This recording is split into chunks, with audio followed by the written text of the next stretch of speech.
Պարոն Մամիկյանյան, ակնկալիքները այս գործընթացից ինչպիսին են եւ իրատեսական եք համարում, որ ի վերջո այդ միավորումը կլինի ընդդիմության այս գործընթացի շուրջ։ Հանրապետական կուսակցությունը Հայաստանի Հանրապետության փրկության եւ անվտանգության ապահովման գործընթացներում իրատեսական ոչ իրատեսական չի նայում։ Մենք մեր պարտքը, մեր առաքելությունը, որպես Հայաստանում առաջին գրանցված հասարակական միավոր կատարում ենք։ Մենք չենք նայում կստացվի թե չի ստացվի ու նոր մեր պարտքը կատարում։ Մենք բոլորս 21 թվականին եւ մինչեւ այդ խոստացել ենք հեռացնել Փաշինյանին, մենք մեր խոստումը կատարելու համար ամեն ինչ անում ենք։ Ակնկալիքները հետեւյալն են։ Մենք հարթակ ենք տրամադրում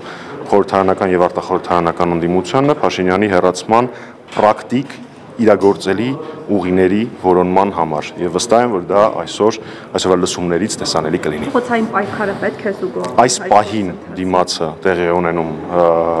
հավաք մեր քաղաքացիները արթուն ենք շարժման հրավերով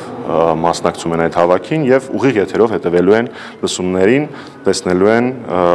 թե իրենց պահանջը, որտեղ իմպիչմենտի սկզբանե քաղաքացիների պահանջներ ինչպես է իրացվում, ինչ քայլեր են արվում դրա իրականություն դարձնելու համար։ Առանց փողոցային պայքարի վարչապետին անվստահություն հայտնելու գործընթաց տեղի ունենալ չի կարող,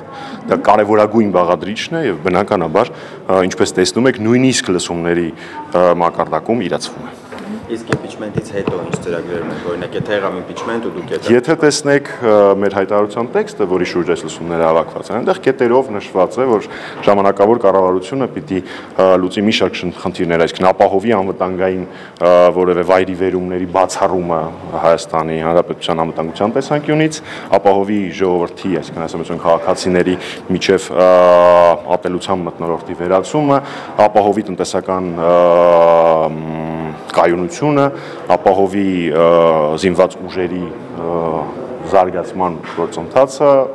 համընթաց ու մի քանի կետ նշված է դա հայտարարության մեջ կա։